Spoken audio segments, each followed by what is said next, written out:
Central election policy CIP Punjab Pakistani medical graduates foreign medical graduates एक बहुत ही controversial topic है। वैसे मैं वीडियो नहीं बनाना चाहता था इस पे। पिछले कुछ दिनों से बहुत ज़्यादा कमेंट्स आ रहे हैं और बहुत ज़्यादा ऐसे एक कंट्रोवर्शियल डिबेट्स चल रही है इस चीज़ पे, और मुझे भी बहुत ज़्यादा मैसेजेस आ रहे हैं कि एक वीडियो बनाओ, क्योंकि मैं एग्जैक्टली इस सिस्टम में इन हूँ। अगर मैं अपनी बात करूँ तो पिछले 2 सालों से मैं एज ए रेजिडेंट सर्जन काम कर रहा हूँ। यहाँ पे प्रॉपर हमारे वार्ड राउंड्स होते हैं, प्रॉपर ऑपरेशन रूम में ड्यूटीज़ होती है, प्रॉपर हमारे वार्ड में ड्यूटीज़ होती है, 24 आवर ड्यूटीज़ होती है, इमरजेंसी ड्यूटीज़ होती है।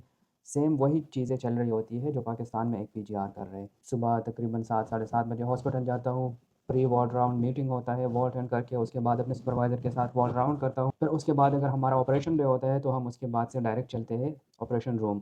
फिर यहाँ पे जो सुपरवाइज़र प्रोफेसर सीनियर प्रोफेसर्स होते हैं और वो हमारे साथ तब तक ओटी के अंदर होते हैं जब तक आखिरी केस ख़त्म नहीं हो जाता, जब तक हमारा लेस नहीं ख़त्म हो जाता। जब तक मैं ऑपरेशन रूम के अंदर हूँ तब तक मेरा सुपरवाइज़र भी उधर ही होगा। हाँ, इस तरह होता है कि मैं उसके साथ एज़ ए फर्स्ट असिस्टेंट काम कर रहा हूँ।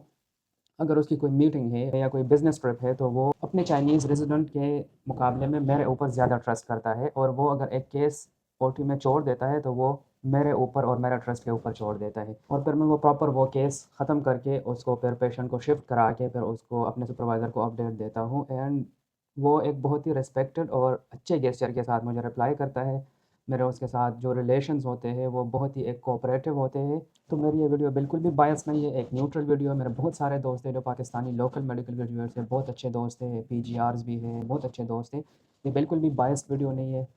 मकसद सिर्फ यही है कि बहुत ज़्यादा ऐसे कंट्रोवर्शियल डिबेट्स चल रही है और फॉरेन मेडिकल ग्रेजुएट्स या फिर चाइनीज़ हेल्थ केयर सिस्टम पे एक ऑब्जेक्शन डिबेट्स चल रही होती है। और सबसे ज़्यादा दुःख मुझे उस टाइम हो गया जब पाकिस्तान के बहुत ही ऐसे नामवर प्रोफेसर्स हैं, सर्जन्स हैं, जो इस बात को लेके ऑब्जेक्शंस कर रहे हैं। तो मेन मसला ये है कि ग्राउंड रियलिटी उनको नहीं पता। आप लोगों से बस सिर्फ यही रिक्वेस्ट है कि ये वीडियो आखिर तक देखें और फिर आखिर में अपना कमेंट सेक्शन में अपनी राय ज़रूर दे दें कि आप लोगों का क्या ख़्याल है। सबसे पहले थोड़ा सा समझते हैं सीआईपी क्या है। सीआईपी एक सेंट्रल इंडक्शन पॉलिसी है जो हर साल चेंज होती रहती है, लेकिन इस साल जो अमेंडमेंट की है उन्होंने, जो हाउस जॉब पेरेंट इंस्टीट्यूट से करनी थी वो उन्होंने ख़त्म कर दिया। उनके मार्क्स पेरेफरी में जो चीज़ें थी, मार्क्स ऐड होते थे, वो ख़त्म कर दिए। ये एक बहुत लंबी डिटेल है, इस पे एक और वीडियो बनाएंगे। लेकिन क्रेडिबिलिटी की बात जब आती है तो सबसे पहले आता है हमारे फील्ड में कोर्स वर्क, फिर उसके बाद प्रैक्टिकल वर्क। मैंने एमबीबीएस भी यहाँ से की है, उसके बाद से फिर मैंने पाकिस्तान में 1 साल हाउस जॉब किया है, फिर मैं उसके बाद यहाँ पे आया हूँ एज़ ए पीजी। तो कोर्स वर्क में अगर मैं आप लोगों को बता दूँ एमबीबीएस लेवल पे, तो उसमें सेम वही सब्जेक्ट्स पढ़ाए जाते हैं जो पाकिस्तान में पढ़ाए जाते हैं या किसी और कंट्री में पढ़ाए जाते हैं। मैं सिर्फ पाकिस्तान के साथ कंपैरिजन नहीं कर रहा, किसी भी इंटरनेशनल स्टैंडर्ड के सारे सब्जेक्ट्स जो एमबीबीएस में आते हैं वो सारे पढ़ाए जाते हैं। उसके बाद से प्रैक्टिकल वर्क की बात करूँ तो प्रैक्टिकल हमारा 3rd ईयर या 4th ईयर से हमारी रोटेशन स्टार्ट हो जाती है।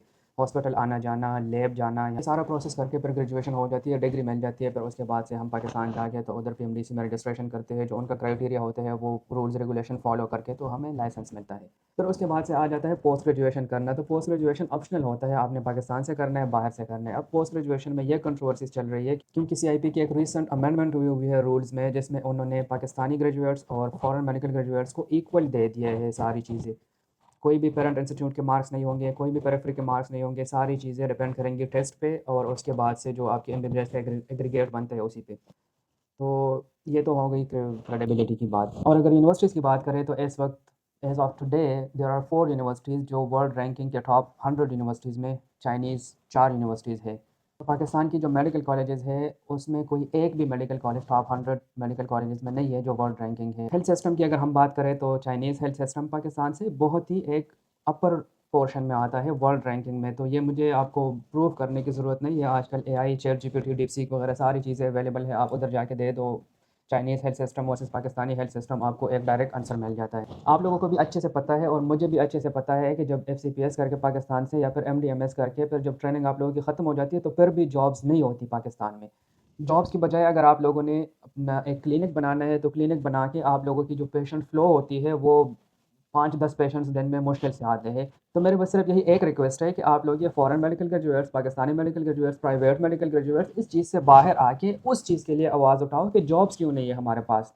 पाकिस्तान में डॉक्टर्स की ज़रूरत है लेकिन जॉब्स नहीं है। मेरा मकसद सिर्फ यही है कि आप लोगों ने 5-5, 6-6 साल, 7-7 साल, अगर कोई बंदा सिर्फ एमबीबीएस भी करता है तो उसको 6 से 7 साल चाहिए ही होते हैं हाउस जॉब के साथ। अगर एक फ्रेश एमबीबीएस ग्रेजुएट भी है, चाहे वो पाकिस्तान का हो, चाहे वो फॉरेन मेडिकल ग्रेजुएट हो, तो आप लोग एक एजुकेटेड लोग हो, तो कम से कम कमेंट्स में, कम से कम पोस्टों में एक दूसरे को डिग्रेड ना करो, एक दूसरे को रिस्पेक्ट दे दो। ये डॉक्टर अफ़ान कैसर या प्रोफ़ेसर जावेद इकबाल, ये प्रोफ़ेसर उस वक़्त कहाँ थे जब पाकिस्तान में पीएमडीसी ख़त्म हो गई। बहुत सारे मेडिकल ग्रेजुएट्स थे उस टाइम जो पीएमडीसी के पार्ट 1 और पार्ट 2 दे चुके थे। पीएमसी आ गई तो उस टाइम पे उन्होंने वो सारे रूल्स ख़त्म कर दिए। मतलब उनको बोला है कि आपने दोबारा सिरे से पार्ट 1 देना है। तो ये लोग उस टाइम के इधर थे जो ये लोग बोल देते कि यार आप लोगों ने उनके 2-2 साल ज़ाया कर दिए। या फिर पीएमसी ने अपने एक रूल्स बना दिए जिसमें उन्होंने ग्रे, ग्रीन, ब्लू सारी चीज़ें वो लिस्ट बना दी है। उसमें बहुत सारी यूनिवर्सिटी डिलिस्ट कर दी है, बहुत सारी यूनिवर्सिटीज़ उन्होंने ब्लैक लिस्ट कर दिए। तो ये सारे लोग उस टाइम पे किधर थे जो ये कह सकते थे कि यार आप लोग जो एक रूल्स बना रहे हो तो वो रूल्स आप लोग रेट्रोस्पेक्टिवली नहीं अप्लाई कर सकते। वो आप लोगों ने प्रोस्पेक्टिवली अप्लाई करना है, वो आप लोगों ने आने वाले स्टूडेंट्स पे अप्लाई करना है। जो स्टूडेंट्स गए हुए हैं ऑलरेडी आप लोगों से एनओसी लेके गए हैं, जो नॉन ऑब्जेक्शन सर्टिफिकेट आप लोगों ने इशू किया हुआ है, या आप लोगों की जो ऑफिशियल वेबसाइट पे जो लिस्ट चल रहा था उसी लिस्ट के हिसाब से स्टूडेंट्स ऑलरेडी गए हुए हैं या ग्रेजुएट होके आए हुए हैं, तो आप लोग उन पे कैसे रूल्स अप्लाई कर सकते हो? मुझे सिर्फ मसला इस चीज़ से है कि ये लोग उस टाइम क्यों नहीं बोले। मुझे मसला इस चीज़ से नहीं है कि ये लोग सीआईपी पे बात क्यों कर। सबसे ज़्यादा दुःख मुझे इस बात का हो रहा है कि जो इनजस्टिस चल रहे हैं फॉरेन मेडिकल ग्रेजुएट्स के साथ, पीएमडीसी, पीएमसी या जो भी सीन चल रहे हैं पाकिस्तान में, जो भी वो सबको नज़र आ रहे हैं, जो ज़्यादा सफ़र कर रहे हैं वो फॉरेन मेडिकल ग्रेजुएट्स ही सफ़र कर रहे हैं।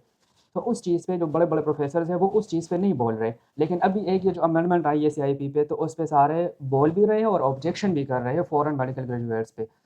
तो this is unfair, come on यार, grow up, like this is 2025।